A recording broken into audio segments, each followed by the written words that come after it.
For a great cup of joe, there's one thing you should know. Your morning brew can also be playful. Buff Boy Brewing guys make the temperature rise, and you surely feel naughty when you swallow our coffee. If you want some real heat, give your mouth a fine treat. You will want some more, rest assured. Buff Boy Brewing, you can't get enough of. It's time for The Scribble, your weekly fix of celebrity chats, bizarre stories in the news, and basic random chatter with best-selling author and syndicated radio host Jeremy Bradley. Make sure your seat is in the upright and locked position and your barf bag is securely in place. Here's Jeremy Bradley. Thank you very much, Larson. Jeremy Bradley here. This is The Scribble. Thank you so much for tuning in. You know, last week on the show, I spent the entire time talking about my parents' 50th wedding anniversary. And so it's a milestone, obviously, for any great relationship, right, to last that long. Whether they love each other still or not, whether they like each other or not is the thing. Maybe the love is still there, but, after all that time, you kind of get on each other's nerves. And it's also just such a comfort thing where it's like, just easier to stick together. Well, on a happier note, so in June, we have a couple of events in our family. We had my brother's birthday at the top of the month, my parents' anniversary then a few days later, and a personal milestone for me is signing off from the syndicated radio show that I hosted for 15 years. It was called Top of the Charts, and I'm going to be taking a walk down memory lane from my show, and then also just discussing the state of news media, entertainment, how things have changed since, one, I started that show, and two, since I ended that show. It was only 4 years ago, but, it ended during the days of Corona. But look at this whole thing about, fake news and the news media and just the lowest, confidence that people have in the news, right? Like there's just this, is it a dying industry because of the way things are playing out? So it's difficult for me to share my feelings on it because I'm in the business. I'm in that, right? I'm in news. I have been for 20 some years. So it's tough to kind of be critical about something that you do when it's an industry as a whole, though, right? So it's not necessarily you doing it, but so hopefully I can explain it a little better when we get into the segment, but it's coming up on the Scribble and it starts right after this. Isn't it crazy that you wait for payday, but before you know it, you're strapped for cash again? It's time to stop blowing your money and become a smart spender with the book, The Official Guide to Being an American Cheapskate at cheapskatebook.com. Learn simple ways to cut costs at home every day and during special times of the year. Don't go broke at Christmas. Don't remortgage the house for a fancy vacation. The book is filled with tips to save you money throughout the year. Check out the best-selling book, The Official Guide to Being an American Cheapskate at cheapskatebook.com or on Amazon and iTunes. Ever had something to get off your chest but never had the balls to say it? That's a load of crap. Speak Free with JB.com is exactly what you've been waiting for. Your chance to tell it like it is and not care what anybody else thinks. Have your say on issues of the day. Join newspaper and radio columnist Jeremy Bradley as he tells it like it is. Hundreds of thousands of people have stopped by, including some well-known celebrities who have had a chat with JB and speak candidly about what's really going on in the world. You can join them too. Have a rant or a rave. Be brave and head on over to www.speakfreewithjb.com now. JB here on The Scribble. All right, so I got my start in the newspaper, first of all. And for our younger listeners, you can look up a newspaper and see what that was. And then that transitioned into radio opportunities for me. And, I didn't realize it, though, but when I was a kid, I would make fake or pretend little radio shows. I would have my little boombox with the dual cassette deck. And it had a microphone. I never did figure out where the microphone was in it. I just know that if you pressed record, it would record my voice. So somehow it was recording me. And I would do that. I would have the one side of the tape going, and then I would record my voice, like introducing a song or whatever it was. And then I would put the tape in the other side, and then I would make a tape out of it. And I would have like volumes and volumes of this. This is before the days of like compilation CDs, or I'm talking like, 35 some years ago. And so that was what I would do, was I would get in my bedroom. I would lay on the floor, because my cord, it wouldn't reach like my bed or anything. My bed was on like the total opposite side of my room, and I only had the one plug by my door. So I would have to like lay on the floor, the cord was too short, and I would just, I would write out the songs, because I would figure out, okay, well, this tape is 60 minutes. I would literally sit there with a stopwatch and play the song. Sometimes the tape would tell you how long the song was, but most of the time it didn't. So I would sit there and go, okay, good. And I would figure it out. I've got 60 minutes on this side of the tape. How many, songs can I put on this? Because that was always the problem, is when you're making a mixtape, you're either going to get halfway into a song, and then all of a sudden you're going to hear the click because the tape stops, and you're going to flip it over. And then the big dilemma is, do I play the song right from where it left off, or do I start it all over again on the second side? What did you do, right? I'm talking to people like my age now. Young people, you don't get it. You might as well tune out already. I don't even need you to listen to this. But I didn't realize it at the time that I enjoyed doing some sort of radio broadcast. And again, it was me just pretending. I didn't have an actual audience, right? But I would just do that. And so then when we were going out to the lake as a family in the summer, we had a minivan. And so my brothers would sit in the middle seat, and then I would sit in the very back. And I had a little micro cassette recorder, and I had earbuds, like headphones, the wired little headphones. I would plug them into my micro cassette recorder, into the headphone jack, of course. Oh, sorry, into the microphone jack. And I had a paper clip right by the headphone, so I would clip it on my shirt like I was wearing a lapel microphone. And it was called the 1 minute plus quickie update. And I had three different little like index cards that would show me, okay, I've got 1 minute, and this is what I say in the 1 minute update. Where are we? What time is it? Temperature, I guess I just made it up. I don't remember. And I would have a couple different stories. And I would do this every 5 minutes. So it was like the 1 minute plus quickie, or maybe every 10 minutes. I don't remember. But I had like a little script, and I would have the cord, plugged into and I would hit record, and I would do my little one on my micro cassette tape. And I would do all these recordings on the way out to the lake. So I would be hosting, little like radio updates in the car on the way out to the lake. Those I don't think I ever listened to. I think I just recorded them, and that was it. But again, so my point is that I was always producing some kind of like audio content. Fast forward then, 15 years, 20 years, and here I am, I was on a nationally syndicated radio show with, I don't know how many stations we were on at the height of it, 40 some radio stations. This is when people were still listening to radio. And I just, and I'm interviewing celebrities, and I'm doing red carpets, and I'm being paid to travel, and I'm getting all this free shit, and I'm making a crap ton of money. And it was just, 2010, 2011 was sort of the height of it all. And I was like, wow, I don't want to say I skyrocketed to fame, because I was never famous, and I don't pretend to be. But I look back. And so as the years went on hosting this show, I was, I don't want to say that I was getting too old, because I just wasn't having fun doing it anymore. We kind of got into the same, so it was a top 40 music show. We would have the same music set that we would just alternate. We had two different music sets. So the show that, like, let's say there's 4 weeks in the month, like, we would air from Monday to Sunday. So we would have 4. So the week 1 would have the one set list, and then week 3 would basically have the same one. So we would just alternate, week 1, week 3, week 1, week 3. Week 2 had a different playlist, and then the week 4 would have the second week playlist. So I was phoning it in. I had no interest in talking to YouTubers. TikTok, was TikTok around 5-6 years ago? I don't know. But, and so when we were doing red carpets as well, it was a totally different scene back in the day. It wasn't all about selfies and, me having my picture with the celeb and doing, you would never do that. We had Melissa Rivers on the show. She was famous for doing the red carpet with her mom, Joan Rivers, right?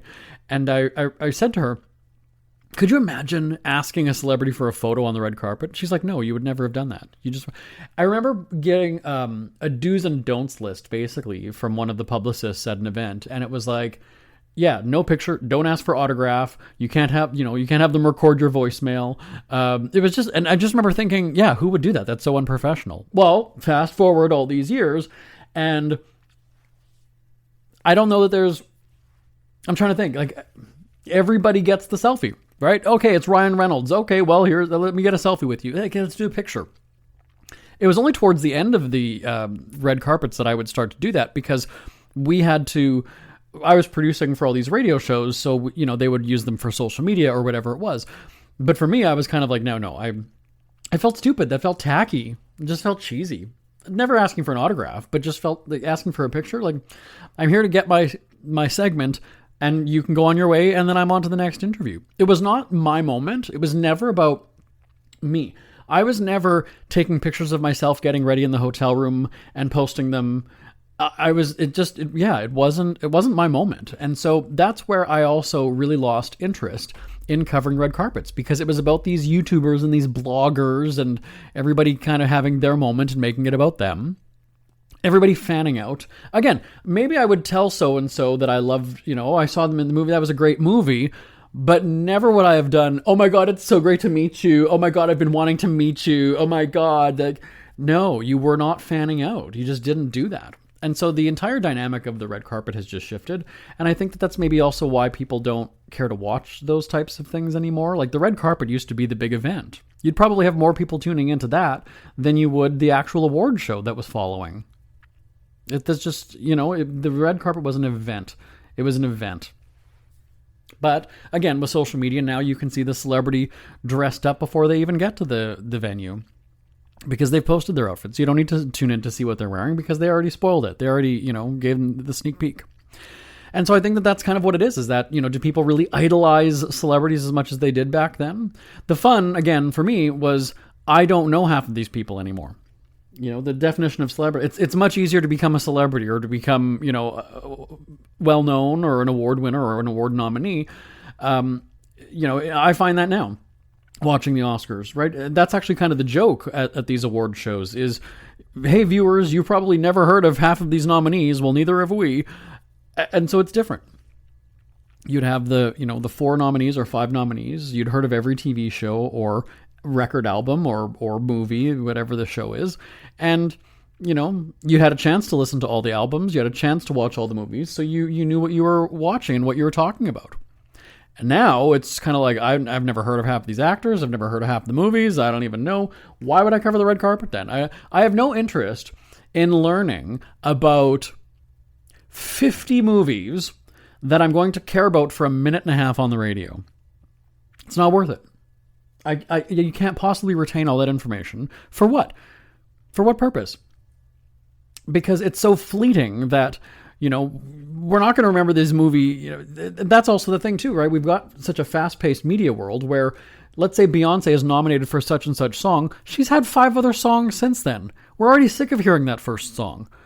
So you get to the Grammys now in, February or March or whatever it is, and you're kind of like, oh shit, that was a year ago already?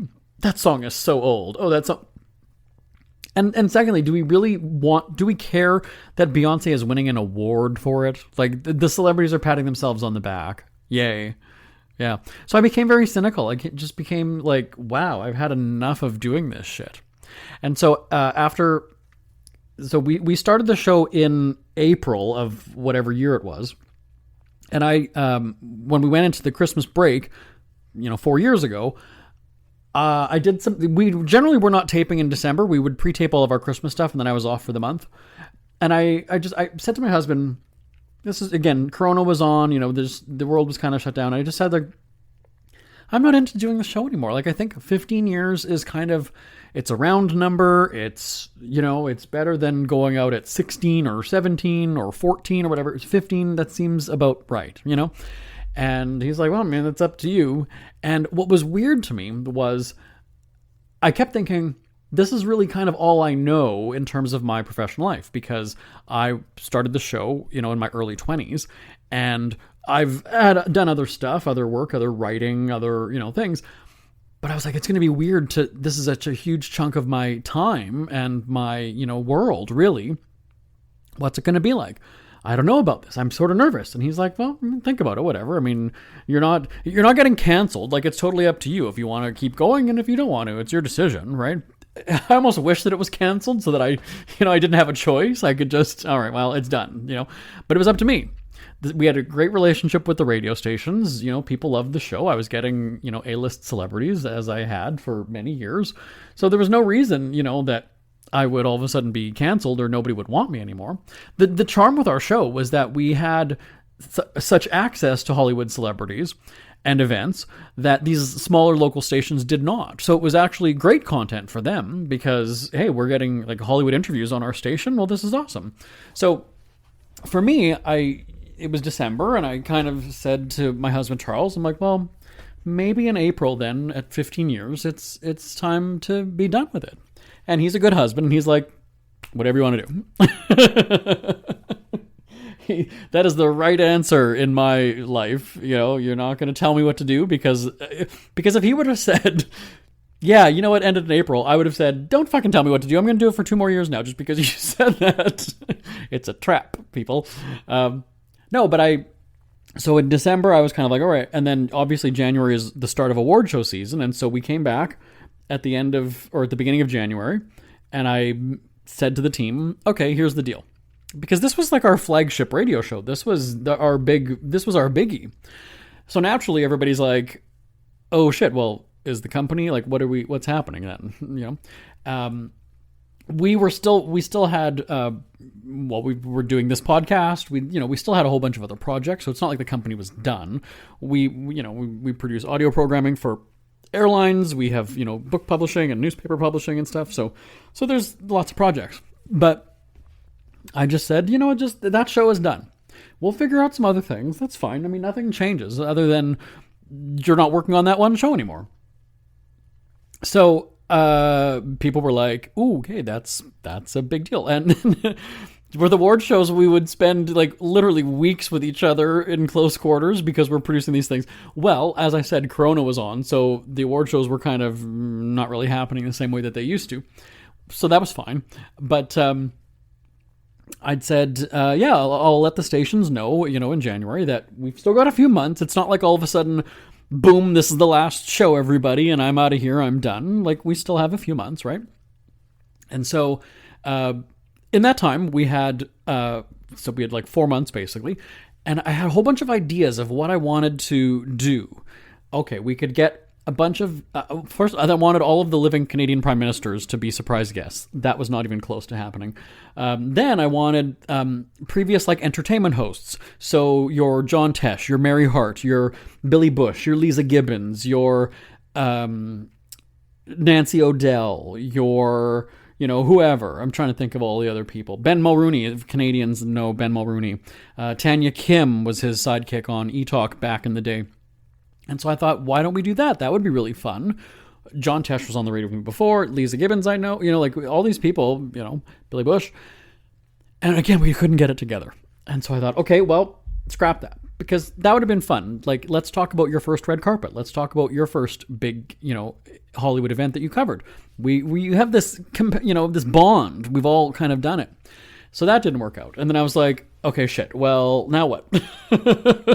We really did have a whole bunch of ideas and they just weren't working. And so what I had said to the team was, I don't feel comfortable just kind of going out on, well, let's just throw something together because it's the last show and we're running out of time and we do it.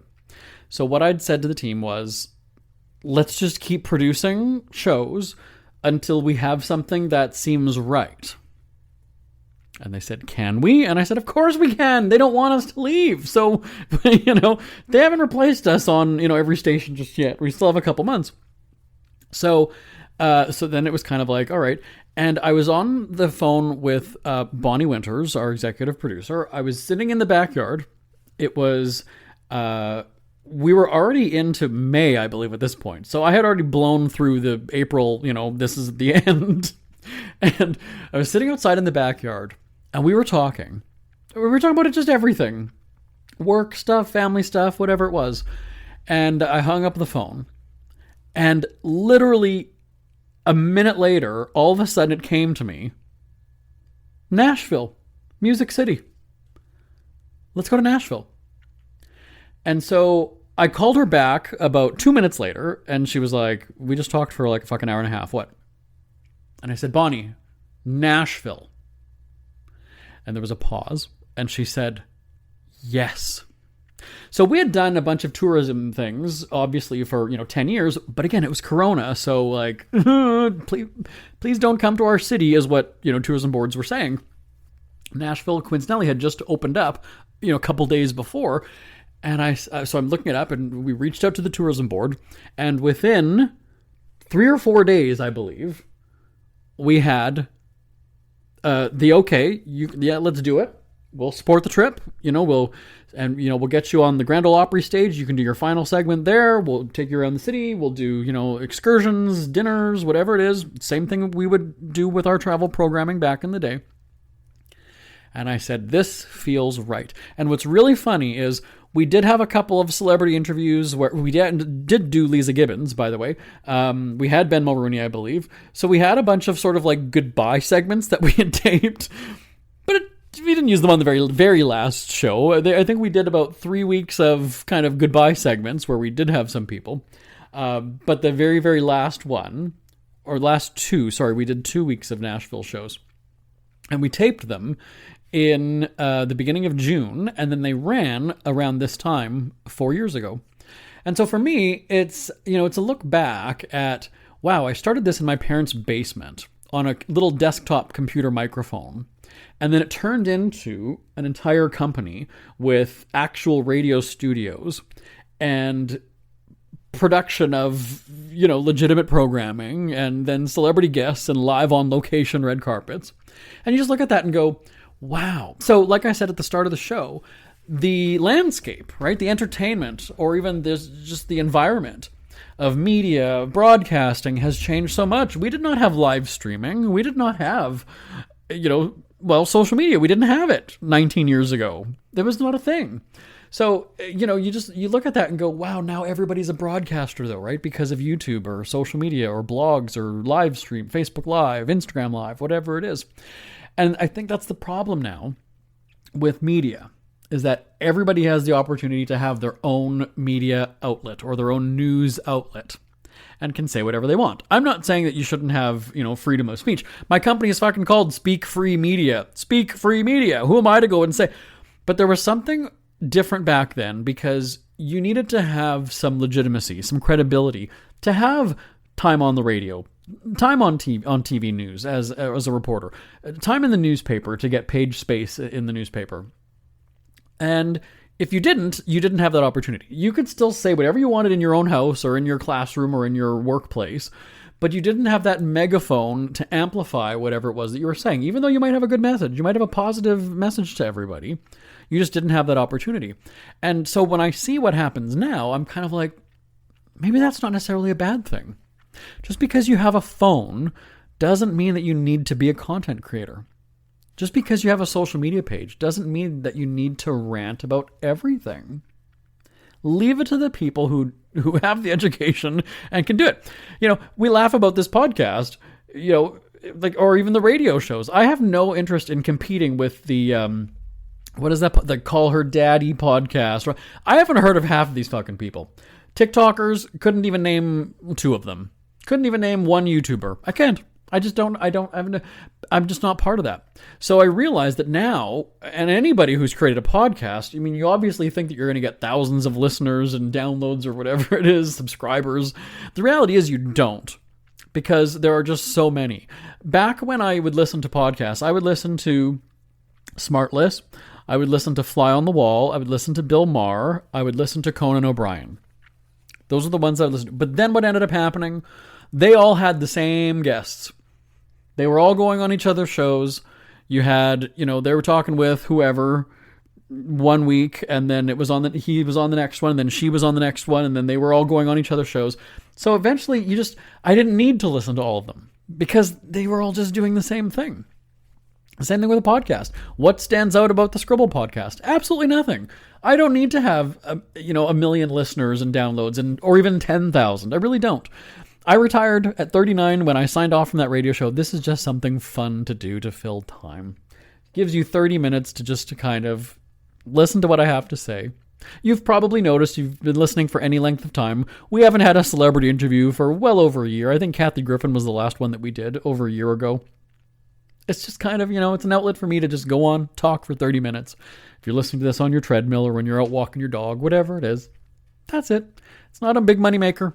It was never intended to be. So I look back and go, it's really changed now. So I'm going to talk about the news world in just a moment because we've got to take a break and we'll get back to the fun on the Scribble right after this. Who are the Kardashians feuding with now? What did that little thug Justin Bieber do this time? Who's getting hitched and who's headed for Splitsville? Hear the latest celebrity news and gossip every day on Entertainment Wrap-Up. The good, the bad, the ugly, but mostly the ridiculously hilarious. It's all recapped in this daily segment at entertainmentwrapup.com. Have a laugh at the expense of the rich and famous when they take themselves way too seriously. It's 3 minutes of time-wasting fun at entertainmentwrapup.com. Check out Entertainment Wrap-Up at entertainmentwrapup.com. Brought to you by Speak Free Books. Trust in news. Let me just say that, by the way, because that was the phrase or the term I couldn't think of in the last segment. Trust in news is at its all-time low. I was alluding to that, and Bonnie just told me that during the break. That's why I need her in my life. 20 years with Bon. But trust in news is at its lowest point, right? And that's also because you have, well, it doesn't help when politicians are calling everything fake news. I won't name names, so we know who we're talking about. But, when I watch social media and I see that you've got anchors, the whole big thing now is like the weatherman or the anchors like dancing in the studio, posting stupid videos to TikTok. And there are some industry sites and forums where, people are critical and go, this is why people don't trust in the news. I'm watching Walter Cronkite do the Charleston with his weather girl. And I'm supposed to trust them when they now tell me about a war happening or when there's, inflation or a recession or whatever it is. No, I don't want to watch, whoever. I don't want to watch Lester Holt tap dancing during the commercial break. I don't want to. Right? It's the same thing. Like CNN kind of gets criticized for that on New Year's Eve when they have everybody getting drunk and sloppy. And, again, I've been in this business for a really long time, so I can separate, a drunk Don Lemon. Well, he's not on CNN anymore, but I can separate, a drunk Don Lemon from the guy who's going to be on the news tomorrow. But I think that that's a line that you should not be crossing, because that's what I just said about, like, how can I see you swearing and getting body piercings and talking about you don't want no broke ass dick or whatever he said that one year, or, just getting sloppy. And then I'm going to see you buttoned up in a suit and tie tomorrow, telling me about a war overseas. I don't know that the average viewer, you lose credibility with that person now. I just saw him like partying it up on New Year's Eve, and now I'm going to have to like trust what he says. Now he's one of the people, which again is fine if you want to have your audience relate to you, but should you have your audience relate to you? I remember being just amazed when I was younger, and the local weatherwoman, her name was Sylvia Kuzik in Winnipeg. She was she was the local meteorologist for like 30 years, I think. And I remember seeing her out in public one time. Coincidentally, by the way, she's actually a friend of my cousin, so she's come to family get-togethers now. She's long retired, but I just remember seeing her out in public one time when I was a kid, and that was a big deal. Sylvia was in public. Now, though, you're kind of just like, I don't know, right? Because you see them on social media, they're just, which again is fine because it means that they don't have an ego. But the criticism is, it's the all about me journalistic world that is not appealing. Because every reporter now, well, not every reporter, sorry, that's a generalization. You've got these reporters who are doing selfies when they're reporting from a flood or from a fire. And I just look at that and go, the story's not about you. Back to what I was saying about red carpets. The red carpet's not your moment. It's not about you. It's about showcasing the people that you're interviewing. You're not the star of this. And so when you have these, I see it all the time where it's like setting up for my live shot. So they get their camera person to like take a picture of them as they're posed holding the microphone, looking into the camera. Right? Like you've seen those. And I'm just like, why do you need to do that? You're at your job. Who the fuck cares? Like, just think about everybody who works in an office or whatever. Like if they did a selfie, but like, I'm just about to get to work. We don't fucking care. Just tell me the story. Show me the weather. Tell me what the weather is. Do the job. I don't want to see you dancing. Tell me if there's a storm today or not. That's all. That's your job. Your job should not be entertaining. Like, I don't know that I've seen a job. Well, I haven't been applying for jobs in years, but I'd be interested to know if a reporter job has a job description of, and make TikTok videos. I realize that they probably have, you got to have video editing skills and you can do social media. Does it specifically say, make stupid videos on your social media account? Make the, You know the pictures I'm talking about, by the way, of the reporter standing there. Right, so you see the camera and you see them. You might even see the light that's on them too, and it's the shot from behind, from behind the camera. And I'm like, oh, that's so cringy, so cringy. Just do your fucking job. We don't need to pat you on the head like, oh, I'm on TV. Look at me. All right, and now I'm supposed to, take you at your word when you're at the flood, and then you're like, whew, what a day, and we see you in your big rubber boots and your raincoat. Well, the people's house behind you just washed out and they're homeless now. So let's take a moment here and just think about how stupid you look when you've made this moment about you and all these people behind you are homeless, okay? There you go. One more break. We'll be back on the Scribble right after this. It's never too early to start thinking about your next holiday. Have you checked out Mexico recently? From tequila tasting, swimming with horses, to ziplining through the jungle, and watching whales and dolphins in their natural habitat, Puerto Vallarta has it all. Visit mexico.jbonair.com to see all the fun PV has to offer. That's at mexico.jbonair.com for hundreds of photos, interviews, and videos from around the tourist hotspot. Check out mexico.jbonair.com for all the fun. That's mexico.jbonair.com. We hear you chirping. Get scribbling. Tweet up the Scribble at The Scribble Show. Join the discussion with Jeremy Bradley. It's all going down right now on Twitter at The Scribble Show and at thescribbleshow.com. And speaking of times changing, I'm still calling it Twitter. I don't care. My name is Jeremy Bradley. This is The Scribble.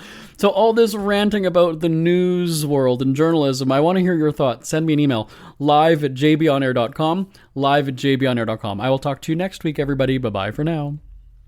Want more Scribble? Check out thescribbleshow.com for past shows, celebrity interviews, cheapskate tips, and more. That's at thescribbleshow.com and on Twitter at The Scribble Show. The Scribble is a speak-free media presentation. If you want some real heat, give your mouth the fire.